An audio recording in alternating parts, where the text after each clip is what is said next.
Confira agora o Jornal em Foque, apresentado pelo jornalista Francisco Laescala Júnior. Olá, amigos internautas do BOC News. Nós estamos iniciando uma nova edição do Jornal em Foque e dando continuidade ao ciclo de entrevistas com os candidatos à Prefeitura Municipal de Santos, uma iniciativa do Grupo Enfoque de Comunicação e do semanário BOC News. Nós estamos recebendo para entrevistar hoje o candidato do PDT, Partido Democrático Trabalhista, o médico sanitarista Márcio Aurélio Soares. Eu gostaria, candidato, de iniciar essa entrevista, como faço regularmente com todos os demais candidatos, fazendo uma pergunta comum a todos, que é a seguinte: por que o senhor quer ser prefeito de Santos? Muito obrigado pela sua presença, candidato. Eu que agradeço o convite a você, Laescala. Um alô a todo o pessoal da produção aqui do BOC News. Isso é uma oportunidade ímpar, né? Para fomentar e consolidar o debate que é democrático, né? Claro. As eleições não são uma festa cívica também, né? Lembra que sempre todo mundo fica meio que emocionado. As pessoas criminalizam um pouco a política, mas na hora da eleição dá aquele frisson assim de ir lá apertar a urna. Isso é muito legal, né? Esse patriotismo não mas verdadeiramente cívico e social, né? Isso é muito bacana. Eu entrei na política muito jovem, com 18, 19 anos, né? Já na faculdade, naquela luta por democracia e por liberdade de expressão, e quem falasse demais tomava uns petelecos da polícia, uma coisa tão juvenil, né? Que era falar assim: poxa, eu quero liberdade para poder ouvir a música, ir no teatro, né? Então aquela energia adolescente me fez participar, movido por aquela indignação de não poder falar. E desde então a gente está na política. Não política partidária necessariamente, né? Eu me formei, depois eu tentei alguns caminhos, fui tenente do Exército, tentei ser cirurgião, mas aquela coisa muito técnica, apesar de eu ter certa habilidade com as mãos, não me convenceu muito, porque eu queria estar com as pessoas. E aí resolvi fazer o curso de saúde pública na Fiocruz e peguei minhas malinhas, fui para o interior de Minas. Isso que hoje está na moda, a interiorização da medicina e tal. Eu fiz lá em 86, né? 87, não havia nem sido promulgada a Constituinte de 88, quando se estabeleceu o SUS, a saúde como direito de todos, e o SUS foi regulamentado em 90. E chegando lá na cidade, a gente instalou todas as unidades básicas de saúde. Você não tinha profissionais especializados, tinha que formar os jovens de 19 anos, ensinar a dar uma injeção e implantar toda a calendário de vacinação. E eu fazia palestras nas igrejas, depois dos cultos, das missas, nas praças. Eu tive um programa de rádio, A Hora da Saúde, que deu uma repercussão à época muito grande, né? E sempre foi assim. Em 90 eu vim para Santos. E o senhor foi secretário de saúde em Minas? E eu fui secretário-geral do CONASENS, Conselho Nacional dos Secretários Municipais de Saúde de Minas Gerais, à época, eu tinha 29 anos. E o Davi era o secretário... Davi Capistrano, prefeito de Santos. Isso. Era daqui de São Paulo. E nós nos conhecemos numa reunião, eventualmente numa reunião no Ministério da Saúde. E eu, ousadamente, o convidei para ir em Três Pontas conhecer o meu trabalho. Ele que já era o grande ícone da saúde pública, a referência, né? E ele foi. Para minha surpresa, ele foi. E lá eu tinha um projeto de saúde no circo, a prefeitura comprou uma lona, e eu montava a lona, e além de palhaços, mágicos, todo o pessoal da comunidade, eu montei um consultório médico para mim, na parte de trás do circo, da metade, consultório odontológico com 3 cadeiras e um pequeno laboratório de análises clínicas, né? Ficou projeto no circo. Teve a repercussão nacional, quase que foi pro Fantástico, foi pro jornal Hoje e tal. Aí ele falou: vou lá conhecer. Aí me chamou para vir para cá. Então, assim, quando eu digo que eu estou na política, isso é uma atividade política. Claro. Né? Para complementar a minha renda, você sabe que médico tem, né? Trabalha demais. Então eu dava plantão nos pronto-socorros. Eu dei plantão em todos os pronto-socorros que você possa imaginar. Eu diria que da Baixada Santista. Muitas vezes eu saía quinta-feira, voltava terça. 12 horas no sábado na Zona Noroeste, 12 horas à noite no Rio Branco, não existiu quarentena, 24 horas de plantão no Parque das Bandeiras e já emendava. Muitas vezes o Parque das Bandeiras, aquele sol, eu tinha que tomar um banho para dar uma choradinha. Então, desculpa, eu vou entrar na sua pergunta. O senhor veio, tudo isso é interessante, até para o nosso amigo internauta, que está nos acompanhando, conhecer um pouco da vida, da história daqueles que pretendem comandar a cidade. Sim. Quer dizer que o senhor veio para Santos pelas mãos do saudoso prefeito Davi Capistrano. Davi Capistrano. Eu era um gafanhoto. Gafanhoto então, na definição, assim, muito interessante, né?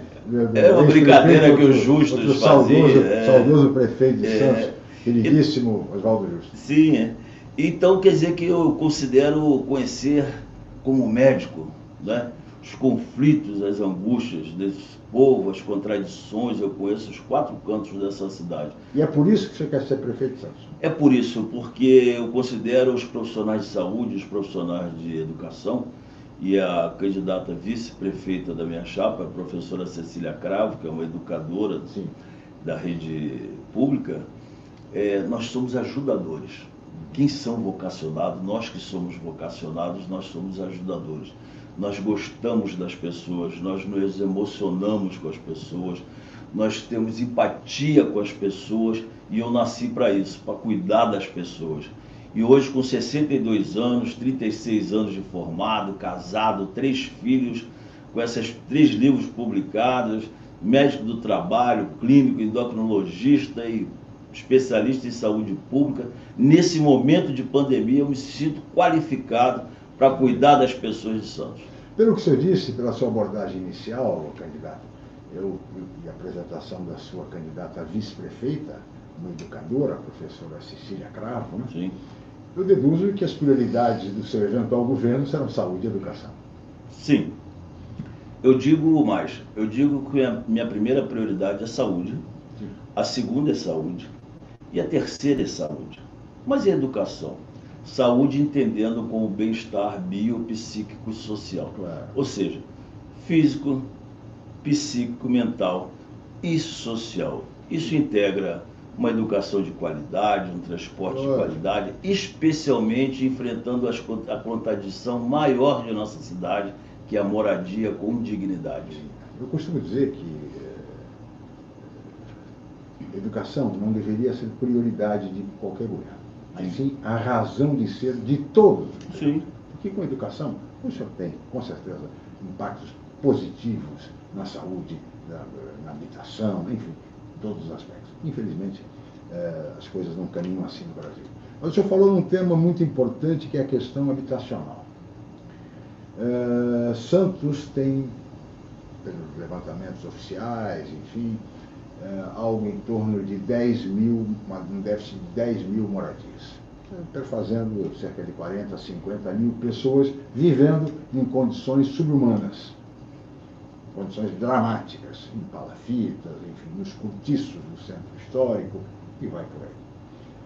De que maneira, candidato, com um orçamento comprometido, embora seja um belo orçamento, da ordem de 3 bilhões e 300 milhões, mais ou menos, mas está comprometido em 95%, pelo menos também, com folha de pagamento e custeio da máquina, restando-se tanto 5% para investimento do nosso orçamento para o ano que vem. Como o senhor pretende equacionar a questão da habitação, que é outra das suas prioridades, com um orçamento tão diminuto e tão comprometido como o de Santos? Não se consegue resolver um projeto só. É uma construção. Se a gente tivesse tido um pouquinho mais de preocupação nos últimos 20 anos, esse problema teria sido resolvido. Não é? Nós temos grandes projetos na nossa cidade. Você vai em lugar, isso é projeto disso, isso é projeto daquilo, mas poucos têm impacto social. Né? A necessidade de 1000 você faz para 10 e aí você tem um projeto. Na moradia, a mesma coisa. Não temos que, através da Coab, construir. A Coab não deve ser uma construtora. O poder público, ele é um órgão de planejamento. A construtora é a construtora. A prefeitura não tem que construir. Olha o déficit que existe na Coab, é abissal. Como é que nós chegamos a um déficit desse sem ter impacto na construção de moradias? Então, nem construiu moradias como devia e tem um déficit absurdo. Então, primeira coisa, nós temos que auditar esses déficits, essas contratações que existem lá, que o portal da transparência não deixa tão transparente para nós estudarmos. A gente vai ter que contratar uma auditoria independente e fazer isso com muita seriedade e mostrar para as pessoas. Na administração direta e indireta também. Na indireta, principalmente, porque ela dá liberdade de contratações, que aqui eu não quero ser leviano, mas nos faz acreditar que elas não estão acontecendo como deveriam acontecer, porque não está cumprindo a sua função social. Eu estive antes de ontem, eu estive no Morro do Tetel, que é uma região ali que você sobe pelo caminho São Sebastião, vai dar no Morro do Santa Maria, Vila Progresso, tudo mais. É uma região bem carente. Eu estava discutindo com a população lá, como é que nós vamos resolver aqui? Olha, vocês não têm que se retirar daqui, é um morro muito íngreme, e construir predinhos. Nós temos que urbanizar esse espaço aqui, casa a casa. Se a sua casa tem condições de nós colocarmos um baldrame e fazermos outra em cima, nós colocamos outra família em cima. Aquela ali não tem um baldrame, nós vamos reconstruir essa casa. E a rua, nós temos que dar condições, porque tem as vielas asfaltadas, ou melhor, cimentadas pelos próprios moradores. E não tem coleta de lixo.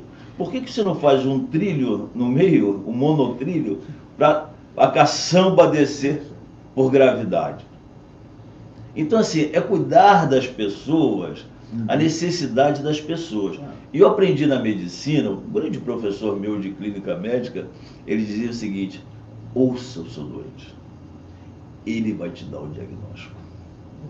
E hoje nós nos queixamos que os médicos, muitas vezes com a pressa, nem conversam e só pede exame ou a tecnologia. E a política também está assim, insensível às questões humanas. Por isso que eu quero ser prefeito. Eu sou médico, eu sei cuidar das pessoas. Eu gostaria de ouvir agora, já que estão na conversa, temos que ouvir a todos, ouvir o colega jornalista Fernando de Maria, que está na redação do Boc News, professor Fernando de Maria, doutor em comunicação. Fernando, por favor, seja bem-vindo e formule a sua pergunta inicial para o candidato Márcio Aurélio Soares. Olá, Chico. Olá, candidato. Muito obrigado. Mais uma participação aqui no Jornal em Foque.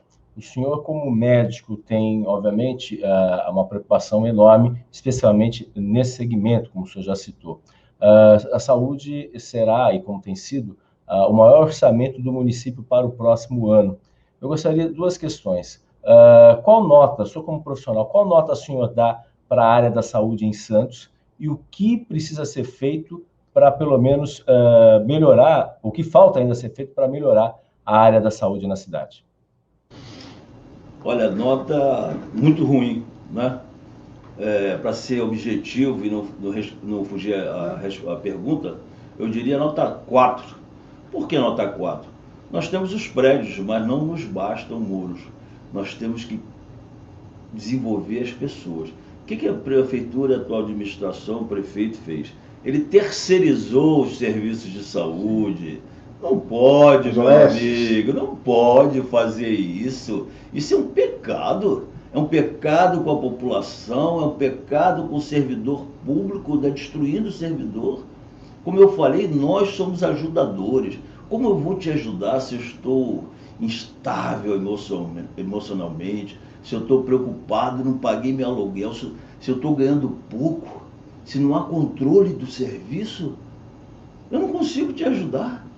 Eu tenho que ter o servidor público. Um dos princípios do serviço público é a impessoalidade, a imparcialidade e a publicização dos serviços que estão sendo prestados. Então, por que eu vou pagar 1.200 para ele fazer um serviço que eu posso fazer por 1.000?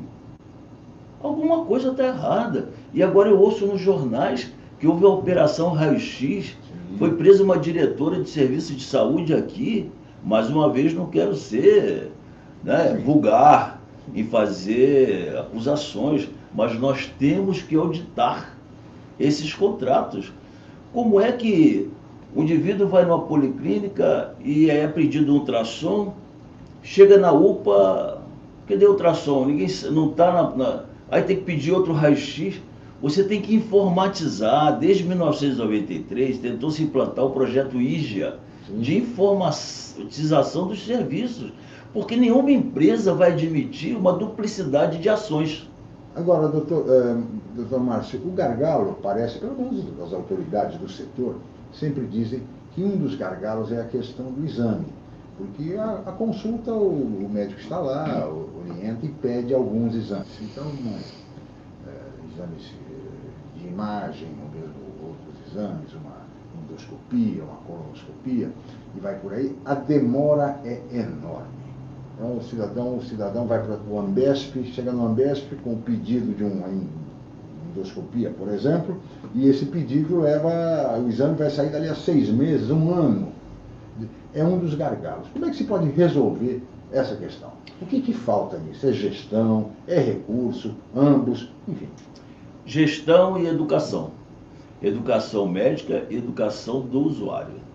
Porque hoje o usuário, ele vê o paciente, ele no Google, ele já chega lá, eu quero uma ressonância. Eu quero uma endoscopia. E o médico, na correria, ele toma endoscopia. Então, isso aí é um saco sem fundo. Então, você tem que ir nas bases, nas causas.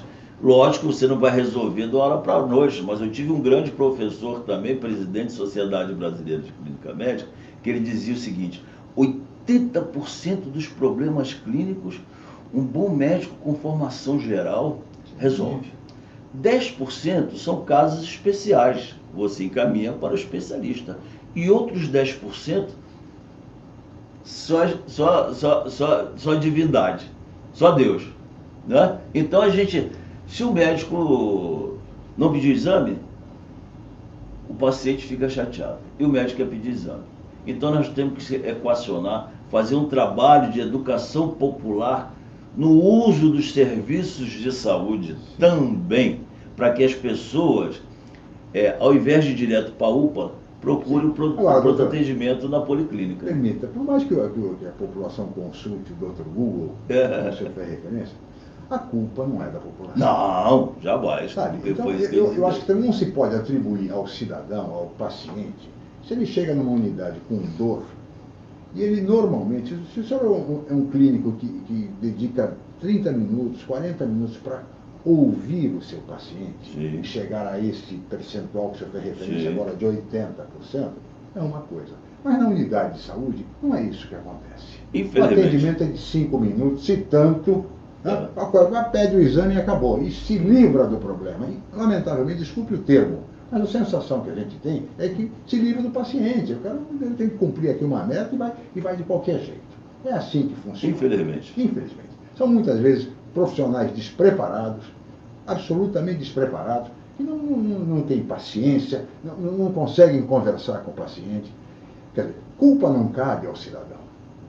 Como também, o médico também tem seus problemas, mas não se pode ter uma visão corporativista nessa questão. Sim. Certo? Eu acho que é muito mais. E essa questão do exame é realmente um gargalo. Sim. Mesmo que se peça menos exames, é um gargalo, porque não anda, não funciona. Então, eu pergunto, o problema também não estaria, por exemplo, no Ambesp, que é um ambulatório de especialidade, e vai por aí? Sim, com certeza, mas se você tem o serviço terceirizado, sim, você admite que a tua função ali não é social, é o lucro. Na verdade? Então, será que você está ganhando por procedimento ou por hora trabalhada? Nós temos que auditar esses contratos. Eu não sei, você não sabe, a população não sabe, né? E nós temos a cultura do exame, tanto do ponto de vista do usuário quanto do médico. E nós temos que ter esse médico não contratado eventualmente para tapar buraco e receber por prestação de serviço, que aí você não tem como trabalhar e criar seu time. Se ele é servidor, você cria o seu time. Verdade. E você faz um trabalho de educação popular em saúde, estendendo, por exemplo, o atendimento da policlínica. O cidadão chega do trabalho com dor de cabeça, ele não precisa da UPA. Ele vai ser atendido no seu bairro. Então o que acontece? Ele chega às 6 horas da tarde, estou com dor de cabeça, policlínica não tem ninguém. Aí ele vai para a UPA, ele sai de lá meia-noite. A UPA tem que ser um quartel do Corpo de Bombeiro. Uma dor de cabeça maior. Maior ainda. Não é possível. O Corpo de Bombeiro, o soldado fica trabalhando 24 horas? Não, ele tem que estar descansado para uma emergência. Claro, claro. E a UPA deve ser a mesma coisa. É verdade. Fernando de Maria, gostaria de pedir que você, mais uma vez, apresente sua questão ao candidato, por favor. Acho que o tema saúde sempre chama muita atenção, né? Eu gostaria de saber do candidato, Santos, até uma reportagem que o Boc News está divulgando, Santos, proporcionalmente, já gastou aí quase um auxílio emergencial por santista no combate ao coronavírus, né, com dados do Tribunal de Contas, dados até agosto. Eu gostaria de saber, ele como médico sanitarista, obviamente acompanhando a situação, o resultado do combate ao coronavírus em Santos especificamente, como que ele conceitua? Ele acha que foi realmente um bom trabalho ou ocorreram alguns excessos nesse sentido? Olha, Fernando, eu digo a você que a parte técnica é a parte mais fácil. Apesar de nós estarmos numa pandemia, cuja evolução clínica dessa doença é desconhecida. A evolução da doença, a ciência é observação. Você conhece a evolução clínica, toda a evolução natural da doença, depois da observação que ela acontece. Ela tem início, meio e fim. Nós não chegamos ao fim dela, né? Agora, você contratar leito e achar que aumentando o leito de UTI, você está diminuindo a proporcionalidade da ocupação desse leito, isso ser um pré-requisito para relaxamento social, aí é uma coisa que é manipulação, né? Isso é uma manipulação clara. Eu acho que a questão aí, nós estamos incorporando novos hábitos. Nós estamos aqui distantes, a máscara está aqui. No bolso. Estávamos com máscara até começando. Exatamente. Então, assim, você lembra na década de 90 que dizíamos que HIV não tinha cura? Sim. Que era prevenção através do uso do preservativo? Sim. E fez-se um trabalho de informação. Informa, ação. Então, você dá o conhecimento para aquilo transformar em ação, demora muito tempo. E depende da intensidade desse conhecimento que é dado à sociedade. E para isso você tem que ter liderança. Você mostrar para a população, chamar a população como representante social e político dela, não só administrador. Chamar a população. Gente, eu sou médico, eu sou prefeito dessa cidade, eu quero bem de vocês, eu quero cuidar de vocês. Use a máscara, use o gel, que nós só temos, por enquanto, essa arma. Nosso prefeito, ele ficou entre o governador Dória e o presidente Bolsonaro. Ele ficou perdido e ficava esperando alguma coisa acontecer aqui, ali, acolá, tal. Não pode acontecer isso. Hoje o governador está prometendo vacina. Fica tranquilo, a vacina até dezembro está tudo resolvido. Usando politicamente uma doença que nós estamos com 50 mil mortos no Brasil. Eu acho assim, eu fico indignado como cidadão, mas também como médico. Eu fico indignado. Ainda não temos o tema saúde, que além de ser a prioridade do seu eventual governo, também é um tema palpitante, que suscita tantas dúvidas e propostas. O senhor veio para Santos pelas mãos do prefeito Davi Capistrano, que foi inegavelmente uma referência em termos de saúde pública, né? Pergunto, o senhor pretende seguir os passos, o modelo de gestão adotado pelo prefeito Davi Capistrano? Olha, o que o Davi fez aqui foi simplesmente o resultado de uma década de luta pela reforma sanitária, né, na década de 80, que culminou com a Constituinte que estabelece a saúde como direito de todos e dever do Estado, cuja princípio foi regulamentado em 1990 com a criação do Sistema Único de Saúde. Portanto, não tem fórmula mágica, está tudo escrito. A necessidade de regionalização, hierarquização, universalização do SUS É só você ler a cartilha e implantar essa cartilha. Você sabe que eu estava muito preocupado, saiu agora o resultado do IDEB, o nosso de 2017 para 2019 caiu. O que eu fiz? Eu falei assim, qual é o melhor IDEB? IDEB é o Índice de Desenvolvimento da Educação Básica, que mede a qualidade do ensino fundamental. Qual o maior?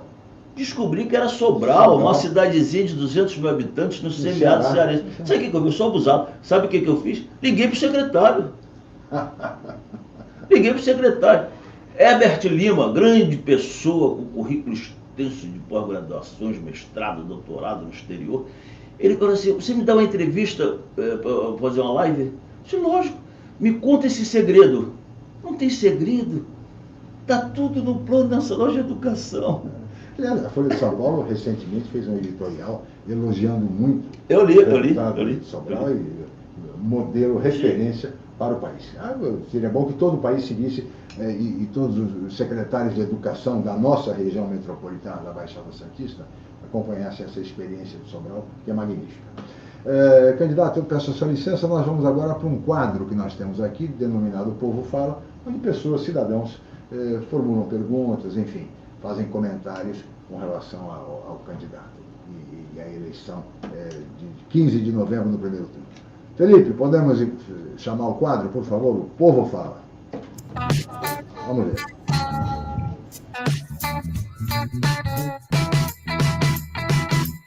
Espera sempre que as coisas melhor, né? Seja para melhor, né? E as escolas, né?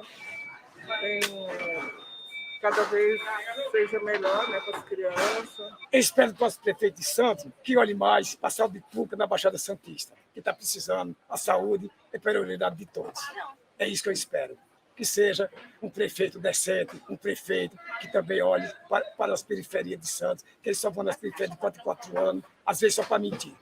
É isso. Aí está, candidato, a Lúcia falando sobre educação, né? E o Nivaldo falando também de saúde, saúde, preocupado com a periferia, exatamente o que o senhor bem dizendo. Por favor. Sim, se pegar historicamente, as pesquisas mostram a primeira preocupação do eleitor é sempre com a saúde. E é muito compreensível, porque é o instinto de sobrevivência do ser humano que fala maior. Né? E as mães, como protetoras e provedoras do lar, preocupadas com a educação dos seus filhos. Né? Então você imagina uma cidade, nós somos uma cidade rica, uma renda per capita de R$51 mil por pessoa, no estado mais rico da federação, na capital mais rica da América Latina, e nós temos um ensino fundamental que é de responsabilidade do prefeito, que não chega ao piso estabelecido pelo Ministério da Cultura. Isso é uma vergonha. Isso é uma vergonha. Isso tem que ser... Nós temos que ficar indignados. Nós perdemos a capacidade de nos indignar. Eu não estou falando revoltado, porque eu não gosto dessa palavra. Eu acho que a indignação te dá energia, te nutre de energia para você transformar a realidade. Você diria que a cidade hoje está, assim, anestesiada? Eu acho que o povo brasileiro está anestesiado. E começamos aqui antes de começar o programa, eu sou muito entusiasmado, né? Eu gosto de bandeira, eu gosto desse movimento cívico, eu gosto democrático, eu gosto de conversar com quem discorda de mim, quem diverge de mim, melhor dizendo, para ver o debate. Claro. Hoje as pessoas, você tem que concordar comigo, ou então você não presta. Não pode. A marca registrada é intolerância. Mas não pode, você tem que ser tolerante com os seus amigos. Eu vejo famílias aí se destruindo. Meu Deus. E eu seria um candidato, eu sou candidato de um partido, e porque eu tirei partido. Nós não tivemos várias propostas de nos coligar. Não, mas se eu tenho um partido, eu tenho um partido. Eu tirei partido. Por que eu vou me coligar com você, que passou a vida inteirinha apoiando a prefeitura, e o outro que... Não tem sentido isso. Falando nessa questão político-eleitoral, candidato, Santos apresenta um recorde histórico este ano, com 16 candidatos à prefeitura. Um número elevado. e que temos aí pelo menos meia dúzia de candidatos do chamado campo da esquerda e mais ou menos uma meia dúzia do campo da direita, e alguns de centro, enfim. Pelo menos se rotulam e se apresentam dessa forma. O senhor é um candidato de um partido que, claro, partido de centro-esquerda, o PDT de Leonel Brizola, Ciro Gomes e tudo mais. Pergunto ao senhor, não houve condição de se estabelecer uma unidade, a chamada frente de esquerda, para enfrentar, enfim, as candidaturas de direita? Sim. Olha, eu sou filho de Getúlio. Meu pai faleceu há 3 anos atrás, se chamava Getúlio, gaúcho, e foi batizado por Getúlio Vargas. Eu tenho um busto de bronze na nossa família desde a década de 40, então, portanto, antes de eu nascer, de Getúlio Vargas. Eu herdei esse busto. Então, você estudando as causas trabalhistas, desde lá de Júlio de Castilhos, no Rio Grande do Sul, né, você sabe que quem inaugurou o Estado brasileiro foi Getúlio Vargas, em 1930, né, com a Constituição o fundador do Estado brasileiro. O fundador do Estado brasileiro, das instituições públicas, né? Depois de Jango, Brizola, com todo o trabalho. Eu cheguei a trabalhar no governo Brizola, lá no primeiro ano de formado. Então, assim, a gente tem um partido, né? Sim. E nesse momento você tem que defender as ideias do seu partido. Porque senão você já poderia ter sido unificado todas essas ideias de ter montado o partido antes. Então, portanto, no segundo turno, eu acho muito importante que tenha essa quantidade toda de candidato a prefeito. Porque devem ter visões diferentes, pelo menos das minhas. Eu não procurei nenhum partido para me coligar. Sem dúvida nenhuma. Queria chamar o Fernando para participar mais uma vez. Fernando de Maria, por favor. Até pegando esse gancho que vocês estão comentando, Chico, o ex-ministro, obviamente, o Ciro Gomes, ele teve uma votação expressiva em Santos em 2018. Ele ficou em segundo lugar em Santos. Gostaria de saber do candidato qual vai ser a participação, se é que vai ter, a participação do Ciro Gomes na campanha aí do senhor. Ele é um grande líder popular do nosso partido. Nosso presidente é Carlos Lupe e nossa vice-presidente feminina é a Miguelina Vecchio, né, da Ação da Mulher Trabalhista. Ele é um dos vice-presidentes e já se coloca à disposição para as eleições de 22 através do nosso partido. Certamente nós já me apoia, porque nós o conhecemos. E eu trouxe o Ciro Gomes aqui em Santos a primeira vez em 2017, quando nós o levamos na Unisanta para uma palestra. Então, nosso contato é sempre permanente na medida do possível da agenda dele, naturalmente. Ainda no gancho da política, candidato, como se dará o seu relacionamento com a Câmara Municipal de Santos? Já que a PDT, obviamente, terá candidatos à vereança, mas o PDT não tem sido muito feliz nas eleições e não consegue formar bancadas, enfim. Como será a sua relação com o Legislativo? O PDT vem passando nesses últimos 4 anos uma reconstrução, uma restauração dos seus ideais trabalhistas, né, que se perdeu um pouco de confessar com a morte do Brizola, muitas vezes. Nós não tivemos aquela capilaridade toda, né? Então, assim, nós temos uma chapa muito boa de professores, da pessoal da área da cultura, líderes comunitários bem consistentes. Eu tenho certeza que nós vamos fazer pelo menos um de 2 a 3 candidatos aí. Mas eu acho ótimo que se eles fossem eleitos, certamente nós não faremos maioria nesse sentido, né? Sim. Mas eu acho que a função da Câmara é de fiscalização do prefeito. Sim. Eu quero ser fiscalizado. Mas você não terá maioria para governar? Como não terá maioria? A maioria é do povo. E se eu estou levando uma mensagem do prefeito para ser votada na Câmara, eu vou apresentar primeiro para a população. E a população vai mostrar, se for realmente consistente no sentido de atender os interesses da população, a Câmara vai votar. Eu não preciso sentar e tomar café com o vereador no meu gabinete ou no gabinete da Câmara. Esse que é o grande problema. Esse é o caminho mais curto e mais rápido. Nós temos que tomar café na Praça Mauá. Na Praça Mauá, a Praça do Povo, como o céu do avião. Essa politicagem é que destrói todos os caminhos de construir uma democracia sólida e um caminho, Sim. planejamento, porque nossa cidade precisa do planejamento. A Associação Comercial de Santos fez um belo trabalho com o Conselho de Desenvolvimento Econômico de Sim. Santos, e nós participamos disso, e fui lá, me coloquei à disposição por omissão da administração pública. Eu quero fazer uma coisa ali. Não, conversa com o vereador, toma um café lá, já resolve tudo. E a população fica absorta. Está vendo agora o incinerador? Sim. Esse assodamento para provar. Aliás, a audiência pública ontem foi bastante concorrida. E eu me inscrevi, Sim. inclusive para Você falar, participou também. mas eu estava numa reunião no Caruara, infelizmente, absolutamente ilhado sem internet. Quando eu cheguei em casa, aí que eu fui assistir e tal. Mas, assim, as outras daqui municipal, eu participei. Mas não tem que ser virtual. Isso aí tem que passar uns 6 meses discutindo na praça pública com toda a imprensa. Por que fazer isso assim? De uma hora para outra? É lógico que o Sítio das Neves está Tem um saturando. problema sério de lixo. Sim, mas por que não fazer isso com De forma cuidadosa, democrática, aberta. transparente? A propósito, candidato, nós vivemos numa região metropolitana, a primeira, inclusive, do Brasil, sem ser capital, e já há muitos anos funcionando. Não funciona tão bem assim, é mais uma fogueira de vaidade do que propriamente um organismo que pense, que planeje, que execute aquilo que a região precisa. Eu queria colocar ao senhor o seguinte: as cidades da Baixada têm problemas comuns. O lixo é um deles. Sim. Habitação, saúde, mobilidade urbana, entre tantos outros. Afinal, estamos em uma região conurbada. Ação social. E esses desafios, esses problemas comuns exigem soluções comuns. Sim. Né? De que maneira o senhor eleito prefeito pretende levar adiante essa ideia, que é uma ideia em tese muito boa, de metropolização, de uma região de fato metropolitana? Com liderança.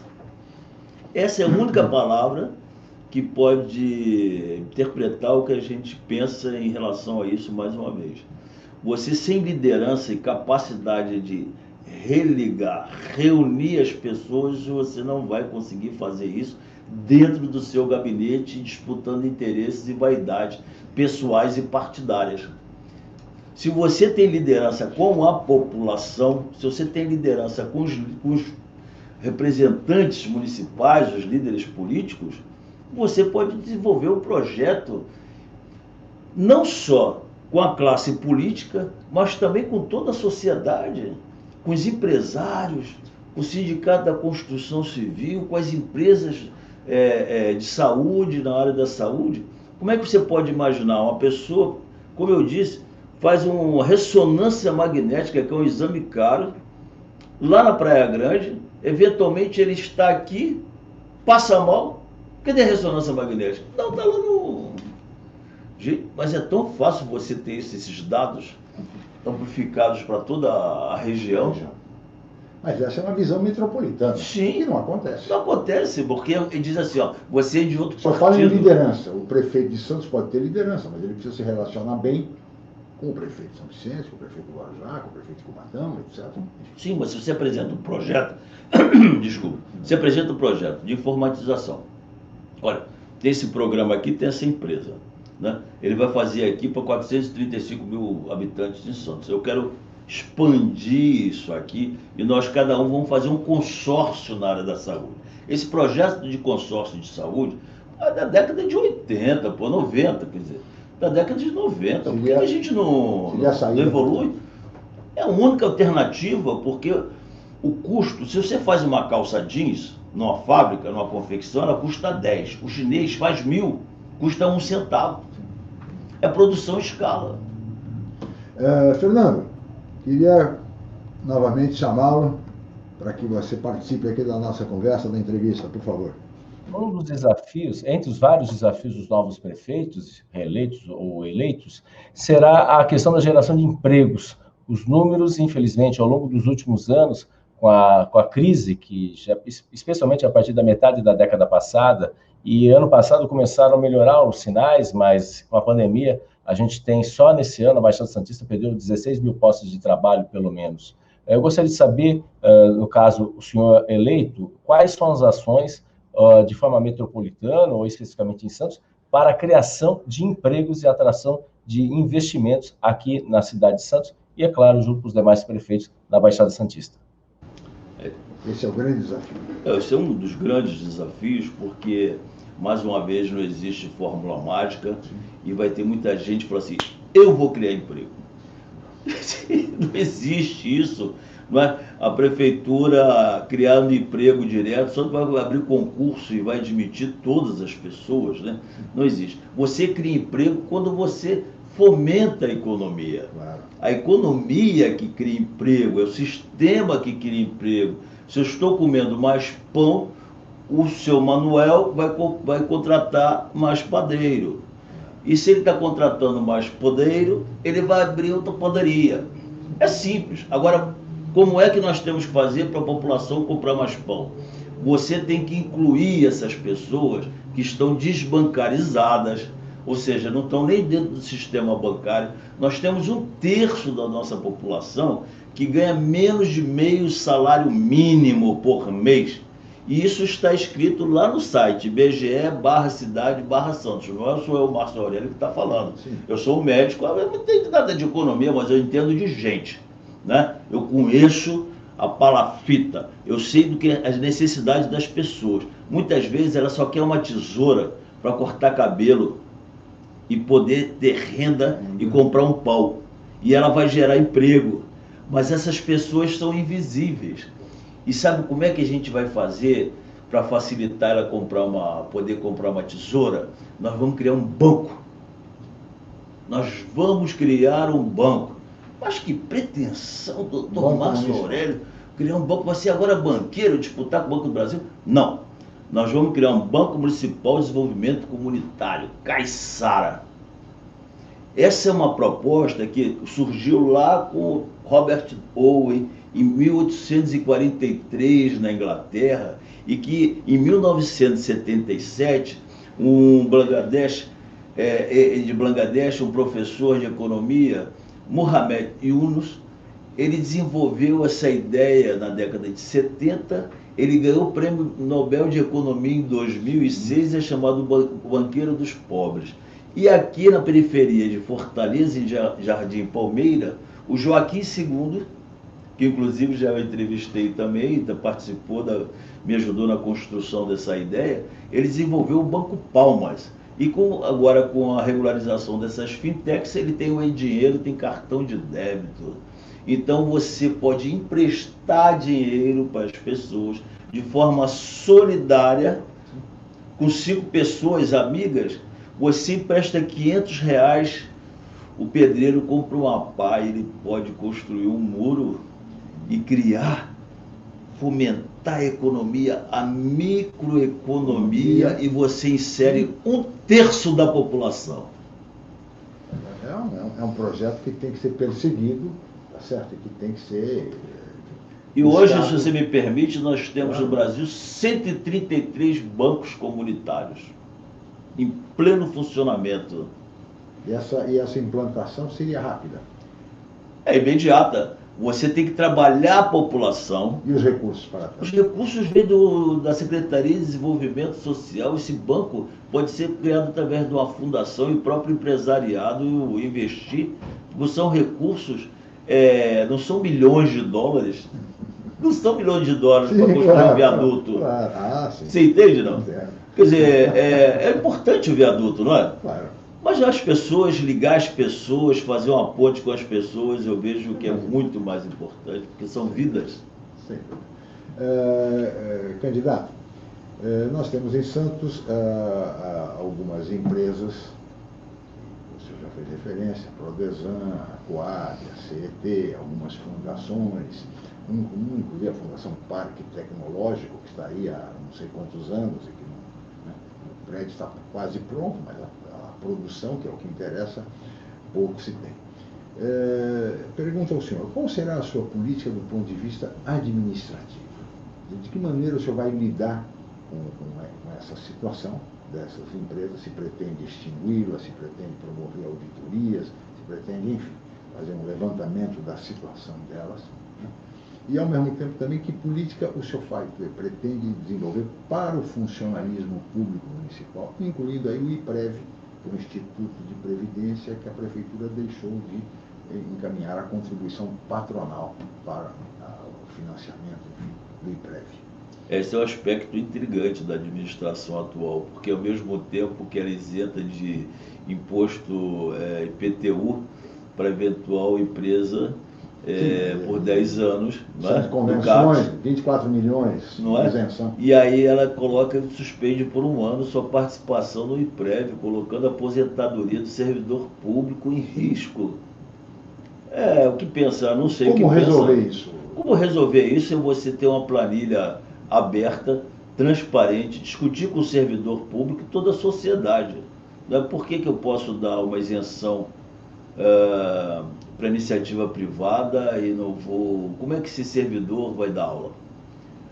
Como é que esse servidor vai fazer o atendimento de saúde no balcão ali do funcionalismo público? E como é que esse servidor, se ele vai comprar mais pão, ele vai comprar menos pão? Concorda, não? E aí você tem essas empresas, essas autarquias, essas fundações, que são verdadeiros vazadouros de recursos públicos. Você tem que auditar isso com muita austeridade, muita moralidade, que é um dos princípios do serviço público. A austeridade, a moralidade, a imparcialidade. Nós temos que lidar com a coisa pública de forma pública e preservando o interesse público. Infelizmente, a nossa democracia ela é muito frágil, porque a democracia representativa se dá aqui, no caso municipal, de 4 em 4 anos. As pessoas vão lá, votam, como se tivesse dado um cheque em branco para o outro fazer o que ele quiser.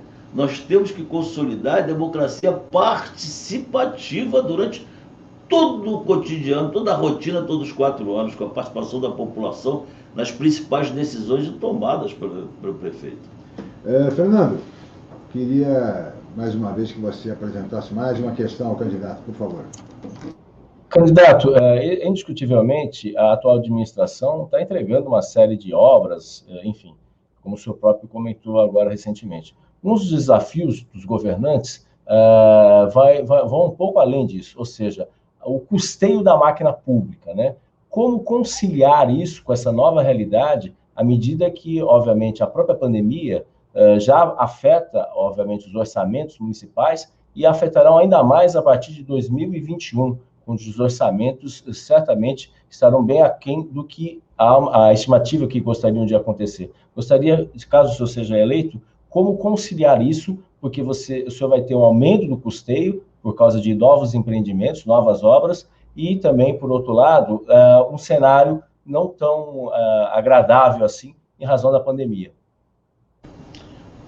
Olha, há uma discussão em razão dessa formulação que você está fazendo, porque o primeiro quadrimestre não foi de diminuição dos recursos da prefeitura, foram baseados no ISS e no IPTU, especialmente do Porto, não é? Naturalmente, a gente sabe que o confinamento de 3 meses, especialmente, houve uma diminuição do consumo, mas que está havendo uma revitalização dessa economia no sentido que as pessoas estão voltando a consumir. Agora, em relação à máquina pública, a máquina é muito pesada, então alguns aproveitam, em vez de fazer um diagnóstico dessa questão, tentar destruí-la, né? E privatizar tudo. Não é essa a questão, nós temos que tratar isso com moralidade, como eu disse. Uma Prodesan não pode ter 1 bilhão de dívidas sem produzir nada correspondente a isso. Então está tendo um vazadouro, nós temos que fechar esse vazadouro e fazer isso com muita austeridade, muita responsabilidade, porque o dinheiro público é público. Sem dúvida, precisa ser respeitado e preservado. Candidato, o senhor comentou agora há pouco que esteve em Caruara, né, na área continental de Santos. E a área continental de Santos, todos nós sabemos, é o futuro da nossa cidade. E temos lá uma área ainda utilizável da ordem de 10%, porque o restante, 90% da área continental, é área de preservação ambiental. Sim. Mas 10% representam mais ou menos aí quase que o tamanho da ilha onde vivemos, 24, 25 quilômetros quadrados. Pergunto, o senhor tem projetos para a área continental de Santos? Olha, Santos é a cidade mais verticalizada do país, né? Você tem a quantidade de mais pessoas morando em prédio do que a média nacional, porque as pessoas entendem que só a parte insular da ilha que compõe Santos. Interessante, eu estive lá no Caruaru, lá no Portinho, um lugar maravilhoso, estava uma lua nova, lindo, lindo, lindo, lindo, aquela brisa, aquele povo. Eles falam assim, ó, fulano foi para Santos, ciclano foi ali em Bertioga. Você tem a policlínica, mas o médico vem do Guarujá. A policlínica não funciona 24 horas, não tem SAMU 24 horas, então vai pegar a ambulância do Guarujá. Você tem que integrar essas pessoas, primeiro, através de transporte hidroviário, que é muito caro a passagem de condução, e é 1h30, porque ele tem que ir até ali o Itapema, pegar a Catrá e descer lá na bacia do mercado, sim, e dali talvez pegar um outro ônibus. Então a pessoa é 1h30, 2 horas. Você tem que integrar na região continental através de transporte rodoviário, cuidar das pessoas lá que têm dificuldade até mesmo com a internet. Na escola não tem internet direito, é eventual. Na policlínica também é eventual. Você remotos, de aula remota, como é que vai se conseguir? Então, como é que você vai projetar um empreendimento condominial, residencial ou industrial para ali, se você não tem sequer uma condição básica de se manter ali? Agora, nesse aspecto, candidato, a ligação seca, ou seja pelo modal túnel ou pelo modal ponte, é tema de discussão em Santos há mais de 50 anos. 50 anos... Talvez 100. Talvez 100. Se considerar Prestes Maia, que já falava nisso.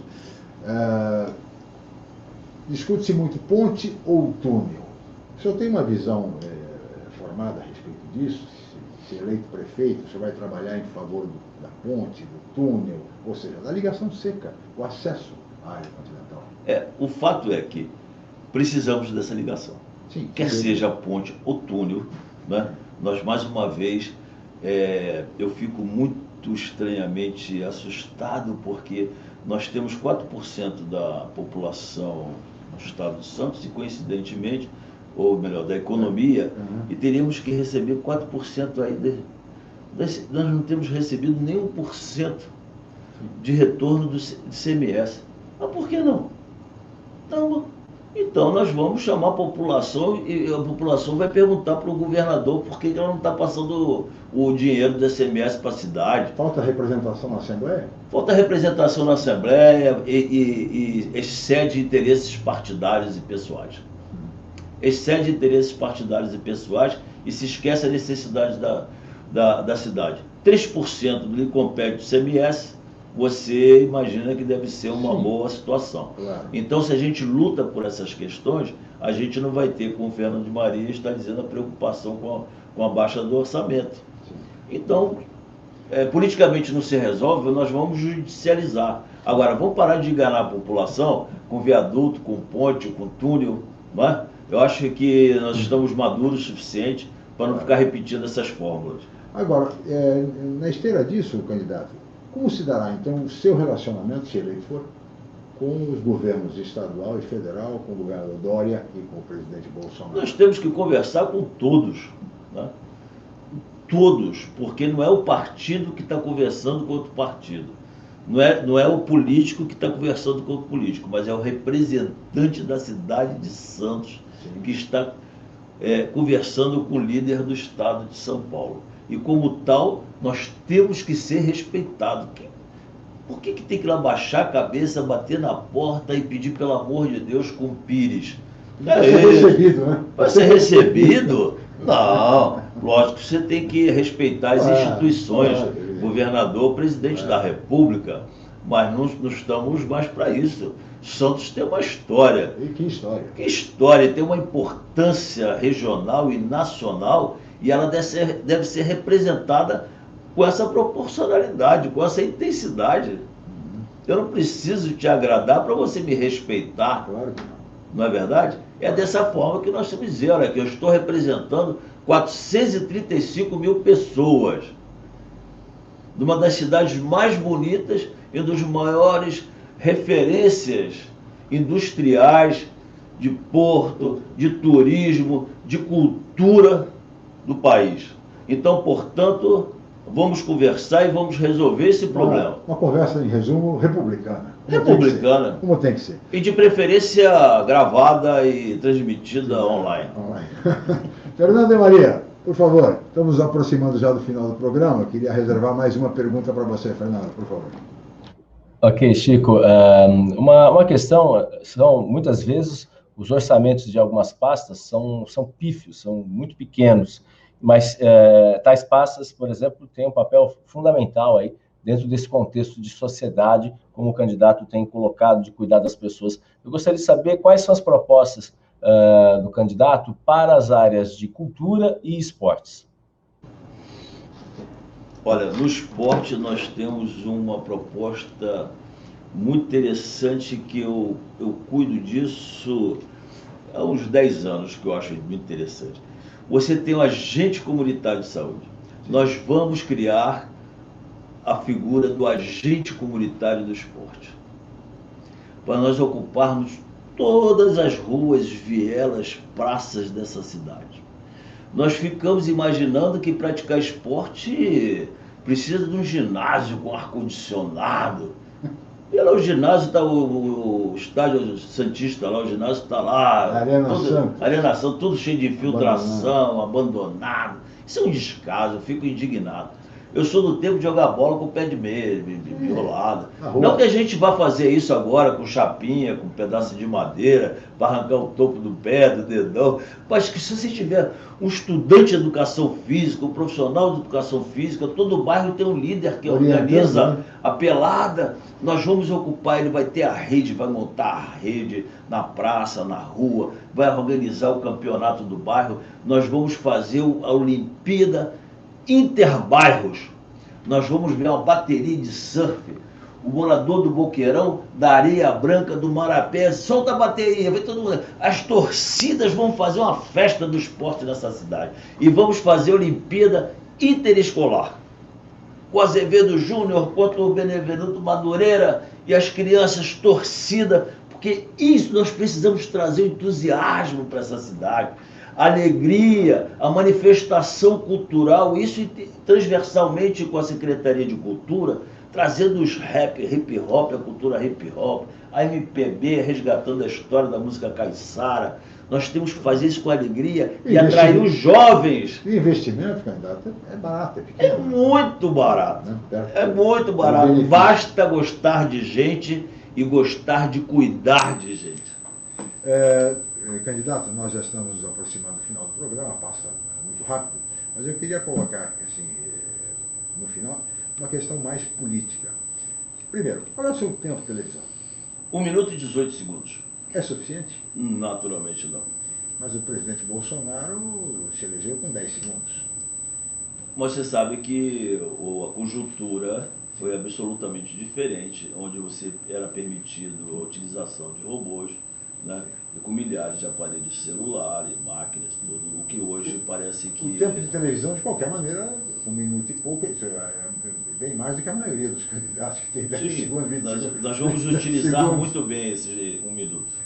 Outra coisa, a questão dos recursos do fundão, polêmico fundão, fundo eleitoral. O PDT vai destinar recursos para a sua candidatura? Olha, confesso a você e ao pessoal de casa, até agora eu não recebi um tostão, viu? Se vai, se não vai. O PDT participa do fundão. Participa, mas se vai, se não vai. Eu acho assim que é muito difícil. Só não tem reivindicado recursos? Democracia é muito difícil, porque primeiro o vereador ele tem que pagar quase R$1.000 de contador para poder prestar suas contas, né? Não é? Você tem que ter um assessor jurídico, um assessor de imprensa, no meu caso, um assessor de marketing político, um gestor de redes sociais. Tem que ter um carro, não pode muito usar seu carro, você tem que comprovar tudinho, tem que alugar o carro, tem que ter um motorista. A minha equipe, que é uma campanha pequena, Junto comigo tem 12 pessoas. Como é que faz? Então Como é que você tem tá que gostar fazendo? muito de E política. como é que você está fazendo essa campanha? Andando Recursos na rua, próprios. redes sociais? Não posso andar na rua porque eu sou médico, sanitarista e eu fiquei 5 meses e meio clausurado dentro de casa. E eu agora, de 2 semanas, que estou sendo convidado para algumas entrevistas e eu faço com muito cuidado, porque eu tenho 62 anos, acabei de completar, eu tenho 3 filhos, uma mulher maravilhosa que também é médica cirurgiã, a doutora Alcione, e urologista, uma das poucas urologistas mulheres do país. Então eu amo muito minha gente, minha família, então eu tenho que me cuidar, me preservar, viu? Candidato, nós teríamos mais a conversar, é claro, mas chegamos ao final, somos limitados pelo tempo, mas eu queria reservar 30 segundos para as suas despedidas e considerações finais, registrando desde já, em nome do Grupo Enfoque de Comunicação, os nossos agradecimentos. Eu agradeço a você a oportunidade, 1 minuto é pouco, aqui nós tivemos mais tempo para debulhar o trigo, né, e mostrar realmente quem nós somos, quem eu sou. Fico muito contente com essa oportunidade de fomentar esse debate. As eleições não só é um ato cívico de ir lá votar, mas é um momento que a gente discute as questões da nossa cidade, né? Eu sou médico há 36 anos. Uma das minhas especialidades é saúde pública. Eu gosto de cuidar de gente. E estou indignado com algumas coisas que vêm acontecendo, especialmente com aqueles que são excluídos, os que estão passando muita necessidade. Eu vou governar para todos, com olhar nos excluídos. Eu vou trazer a política para a Praça Mauá e tirar de dentro do gabinete. Muito bem, este foi o candidato do PDT, Partido Democrático Trabalhista, o médico Márcio Aurélio Soares, entrevistado de hoje do Jornal em Foque. Nós estaremos de volta em mais uma edição amanhã, para mais uma série da entrevista, do ciclo de entrevistas com os candidatos à Prefeitura Municipal de Santos. Mais uma vez, meu muito obrigado ao amigo internauta e até lá. Você acompanhou Jornal em Foque, apresentação do jornalista Francisco La Scala Jr.